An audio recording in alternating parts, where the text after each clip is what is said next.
General Hermann Bernhard Ramcke stands in the command bunker of Fort Montbury, 3 meters of reinforced concrete above his head. He runs his hand along the cold wall and smiles. "Let the Americans come," he tells his adjutant. "They will break themselves against these walls like waves against a cliff." He is wrong. August 6, 1944, the Fortress of Brest, Brittany. While the world watches Patton's Third Army race toward Paris, 40 Hound German soldiers are locked inside the port city of Brest under orders from Hitler himself. Fight to the last bullet. The fortress must never fall. Their commander is not a typical garrison officer. General Hermann Bernhard Ramcke is a legend. A 55-year-old paratrooper who jumped into Cree in 1941, fought Rammel's War in North Africa, and earned the Knight's Cross with oak leaves for holding impossible positions. Hitler personally selected him for Brest because Ramcke has a reputation. He never retreats. The fortress itself is a masterpiece of German engineering. Fort Montbury, the anchor of the eastern defenses, features walls 3 men thick, reinforced with steel rebar, and designed to withstand direct hits from 55mm artillery. The casemates have interlocking fields of fire. The ammunition bunkers are buried 10 meters underground. Every approach is covered by machine gun nests and anti-tank guns positioned in concrete pillboxes. Rama walks the perimeter on August 7th and calculates his odds. He has 2,000 elite Fallschirmjäger paratroopers in the 2nd Parachute Division supported by naval infantry, Luftwaffe ground crews and fortress artillery. He has 6 months of food, ammunition for a year-long siege, and water from deep wells that cannot be poisoned. The Americans will need to bring their entire army to take this place, he tells his staff.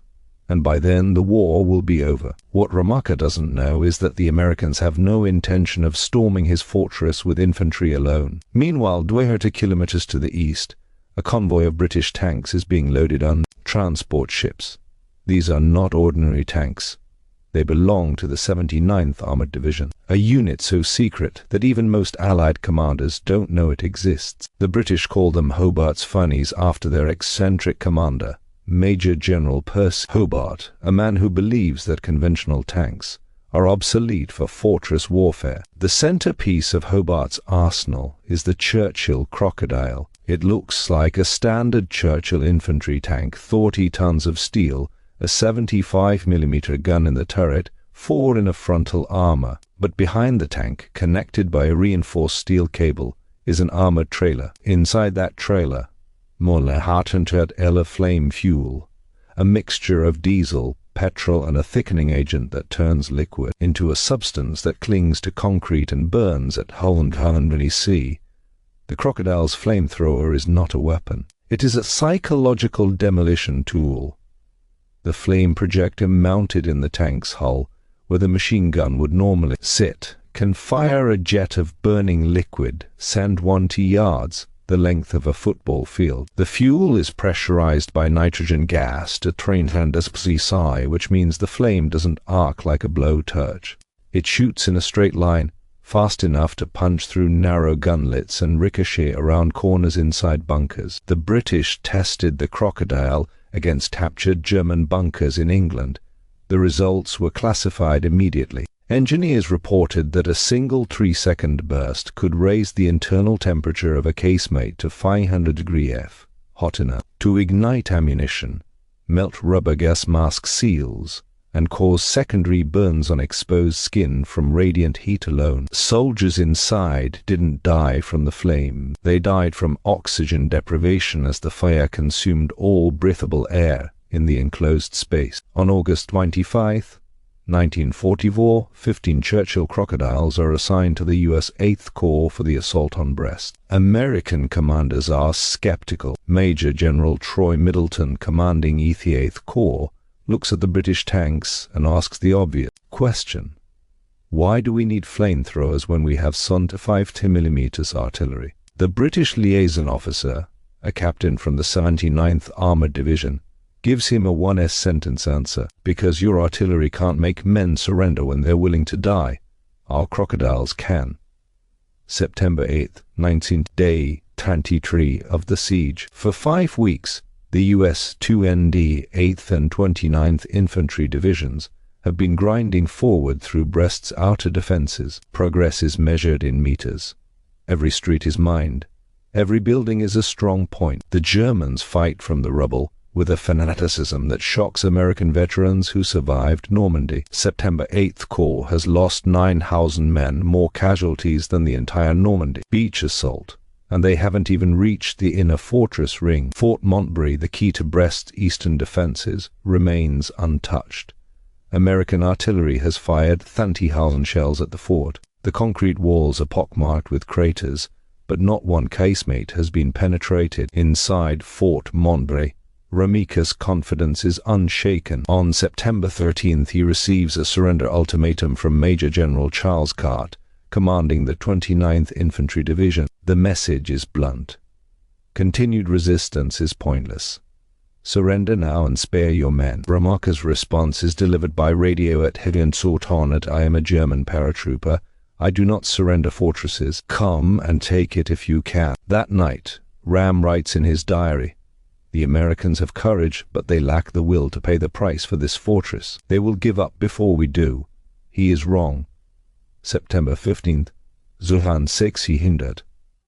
The Americans launched their first direct assault on Fort Montbury. 2 companies of the 16th Infantry Regiment, supported by M4 Sherman tanks and combat engineers, advance across 400 YD of open ground toward the fort's main gate. The Germans wait until the Americans are 100 YD away, then open fire. Machine guns, mortars, and 88mm anti-tank guns turn the approach into a killing field.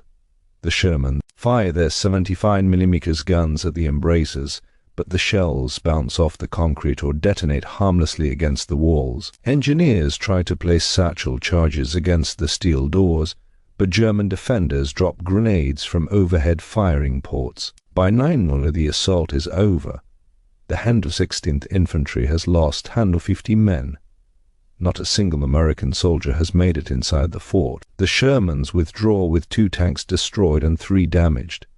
Fort Montbury is untouched. In his command post, Ramcke receives the report and nods with satisfaction. Exactly as I predicted. Courage alone cannot take a fortress. They need a miracle. What Ramcke doesn't know is that the miracle is already on its way. September 16th, 10:20 Fort Montbury. The morning is overcast with low clouds that muffle sound. German sentries on the fort's eastern wall hear a new noise, the deep rumble of heavy engines different from the high-pitched whine of Sherman tanks. Through the smoke and dust, they see shapes emerging from the American lines. 15 tanks moving in a staggered line. They are wider and lower than Sherman's, with thick armor and a squat, brutal profile. Behind each tank, connected by a cable, is a low-slung armored trailer.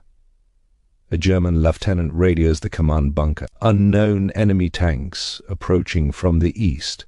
They are towing something. Request identification. Ramcke's intelligence officer consults his recognition charts. Churchill tanks, British heavy infantry support. They're slow but well armored. Engage with anti-tank guns at 800 meters. The German 88mm guns open fire. The first shell hits the lead Churchill square in the glasses plate. The tank shutters, slows, but keeps moving. The armor holds. A second shell hits the turret and ricochets into the sky with a shower of sparks. The Churchills do not return fire with their main guns. They keep advancing slow and methodical at 5 mph. At 800 YD from the fort, they stop.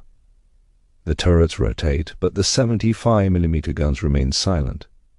Then from the hull of the lead Churchill, a jet of orange flame erupts. It is not a flamethrower in the traditional sense, not the short-range sputtering torch that German soldiers have seen before. This is a pressurized stream of burning liquid 120 YD long, moving at 30 mph. The flame crosses the distance to Fort Montbury's eastern casemate in less than 2 seconds. The jet of fire enters the narrow machine gun slit, an opening just 8 in wide, and disappears inside the bunker. For 3 seconds, nothing happens. Then the screaming starts inside the casemate. The flame fuel splashes against the concrete walls and ignites. The temperature inside the bunker rises from 60 Fahrenheit to over 100 in less than a blink of an eye. The fuel doesn't just burn, it sticks. It coats the walls, the ammunition crates, and the uniforms of the men inside. But the fire is not the only killer. The combustion is so violent that it instantly consumes every molecule of oxygen in the room. In the first 15 seconds, the temperature reaches 100 F. Ammunition begins to cook off. The pressure inside the bunker increases as the fire consumes oxygen and releases toxic gases. Men closest to the flame jet burn instantly. Those farther back face a different death. At 20 seconds, oxygen levels drop to 5%. Human consciousness becomes impossible. The men who aren't touched by the flames suffocate in a vacuum, their lungs collapsing as they gasp for air that no longer exists. By 30 seconds, the pressure inside the bunker reaches 8 pounds per square in above normal atmospheric pressure. The internal doors blow open. Ammunition racks explode from secondary ignition. The very structure begins to fail from the thermal stress. Outside, the American infantry watch in stunned silence. They have spent weeks throwing grenades and firing bazookas at these walls with no effect. Now they watch as thick, black, oily smoke begins to pour out of the ventilation shafts of the bunker. It is the smoke of burning diesel, rubber, and flesh.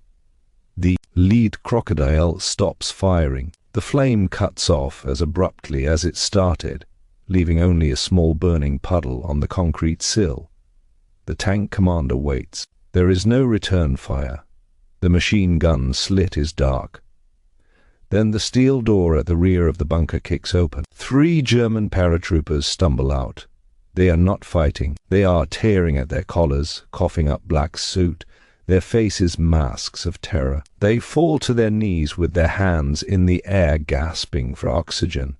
They don't look at the American soldiers. They stare at the tank with the trailer, their eyes wide with a primal fear that goes beyond military discipline. General Ram, deep in his command center, feels the vibrations of the attack but cannot see the horror. He calls the Eastern Sector commander. Status report. Why have the guns stopped firing? The reply is static field and panicked. The British tanks, they are shooting liquid fire. Bunker 4 is gone. Bunker 5 is silent. The men are refusing to man the embrasures. The heat, we can feel it through the walls. 6 meters away and we cannot stay inside. Ramcke slams his fist on the table. They are paratroopers. Order them back to their posts. I cannot hear, General. The heat melts the rubber seals on the gas masks. When they open the firing ports, the fire comes through. I have lost 12 men in the last 10 minutes to fire or suffocation. The men will not return to the embrasures. The fear is total. Ramcke does not understand. He is fighting a war of ballistics, shell against concrete. He calculates impact velocity and penetration depth. He does not understand that the Allies have changed the equation. They are no longer trying to penetrate the concrete. They are simply making the space inside the concrete uninhabitable for biological life. The attack is not a frenzy. It is an industrial process. The 15 crocodiles form a line. They do not rush. They advance to the next set of pillboxes. The commanders coordinate by radio. Target Red 2, range 80 yards. Each second burst. Go. The sound of the pressurized nitrogen release hisses across the battlefield, followed by the roar of ignition. 15 jets of flame arc over the rubble. Some aim for the gun slits. Others aim for the ventilation intakes on the roofs of the bunkers. It is a terrifying display of logistics applied to killing. Each crocodile trailer holds 400 gall of fuel, enough for 80 bursts of 3 seconds each. They don't need to reload. They don't need to aim precisely. They just need to get close. Between 740 and 20 wounded, the 15 tanks fire a combined 827 separate bursts. Each burst lasts 3 seconds. Each burst consumes 5 gall of fuel. The total fuel consumed in that single day of combat is 4,023 gall, equivalent to filling the entire fuel capacity of 25 American trucks. by 19 separate casemates have been struck. 17 of these have ceased combat operations. The primary defense line, the first ring of concrete fortifications, is gone. The killing efficiency is absolute. 0 survivors have emerged from casemates struck directly by the crocodile flame. Inside Fort Montpur, the psychological dam breaks. The German defenders are elite soldiers. They have survived the freezing steppes of Russia and the sands of North Africa. They can handle artillery bombardments that shake the earth for days. They can handle bayonet charges, but they cannot handle the anticipation of being cooked alive. As the tanks approach the inner courtyard, German officers draw their pistols to force their men to the windows. The men refuse. In one case, mate, a sergeant shoots his own lieutenant rather than open the firing port that would let the liquid fire inside. The illusion of the unconquerable fort dissolves. The concrete walls that Ramcke trusted to protect his men have become their tombs. The thickness of the walls prevents escape. The complex ventilation systems designed to filter out poison gas now act as chimneys, drawing the heat and smoke deep into the underground barracks. The system that was meant to save lives becomes a machine for concentrating lethal heat. By Taunton 400, the eastern perimeter is silent. There is no gunfire, just the crackle of burning supplies and the low idle of the Churchill engine. The American infantry rises from the mud and begins to walk, not run, toward the fortress walls. They meet no resistance. The Germans, who are still alive, are huddled in the deepest corners of the basements, praying that the fire doesn't find them. September 18th, the end is inevitable. Ramcke sits in his headquarters. The reports on his desk are meaningless. Ammunition 90%, food sufficient for 4 months, water plentiful. On paper he can fight for another year. In reality, he has lost control of his army. The fear of the flame tanks has spread like a virus through the garrison. Entire platoon are surrendering the moment they hear a tank engine. In the first 48 hours after the crocodiles arrive, Ramcke loses control of 24% of his defensive positions. 19 casemates are neutralized. 23 bunkers are abandoned without direct assault. The eastern and northern defenses, which he calculated could hold for months, have been liquidated in 72 hours. The casualty reports are devastating. Of the Duhausen elite Fallschirmjäger paratroopers, 47 are confirmed dead. Another 3 Swordweave are missing, presumed trapped in collapsed shelters or burned beyond recognition. But the psychological casualties are what terrify Ram. Over 600 men have voluntarily surrendered, men who had sworn to the Führer to fight to the last man. Ramcke realizes the cruel truth. The Americans didn't beat him with courage, they didn't beat him with better tactics, they beat him with a cheat code. They brought an industrial solution to a military problem. He stands up and adjusts his knight's cross. He puts on his leather gloves. He checks his uniform in the mirror. He will not be burned in a hole like a rat. He will walk out. He will maintain his dignity as an officer and a soldier. September 19th, 1944, Ramcke formally surrenders the Fortress of Brest to Brigadier General Charles Canham of the U.S. 8th Infantry Division. The scene is a study in contrast. Ram is immaculate, his boots are polished, his uniform crisp. He holds himself with the arrogance of a Prussian aristocrat. He demands to see the credentials of the American general, implying that Canham looks too disheveled to accept the surrender of a German general. Canham, covered in dust and grime from weeks of sleeping in foxholes, simply points to the dirty, exhausted American soldiers standing behind him, holding their M1 Garand and looking at the German ruins. "These are my credentials," Canham says. Ramcke looks at the soldiers, then he looks past them to the road where the Churchill Crocodiles are parked, their fuel trailers empty, their black barrels cooling in the sea breeze. He stiffens, salutes, and is led away into captivity. The battle for Brest was over, but the cost was staggering. The city was erased from the map. American artillery and British flame tanks had destroyed 90% of the buildings. The port facilities, the very prize the Allies needed to supply their armies, were demolished by Ramcke's engineers before the surrender.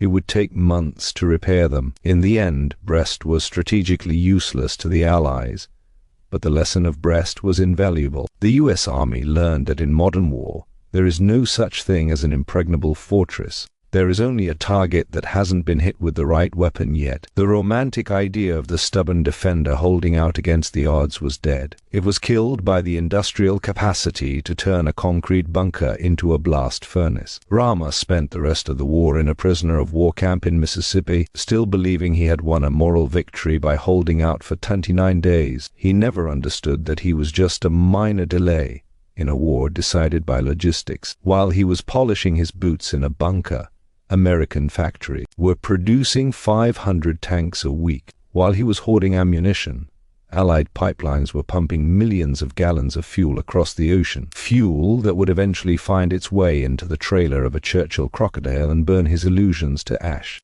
The 17 Tiger tanks that burned at Gela in Sicily, the Sixth Army encircled at Stalingrad, the German paratroopers suffocating in the bunkers of Brest. They were all the same story. A story of courage meeting industrial reality. A story of tactical excellence meeting production capacity. A story written not by generals and strategists, but by engineers in factories, by shipyard workers, by men who built the tools that made individual heroism irrelevant. And yet, looking back at the smoking ruins of Fort Montbury, the American soldiers, standing in the Breton rain, understood something that Ramcke never would. The war was not won by any single weapon. It was won by systems, by the ability to produce, by the ability to move, by the ability to concentrate force and firepower at a moment and place of your choosing. The concrete walls of Fort Montbury were built to stop bullets and shells, but they could not stop the mathematics of industrial capacity. They could not stop the simple equation of who could afford to spend more fuel, more ammunition, and more soldiers to achieve victory.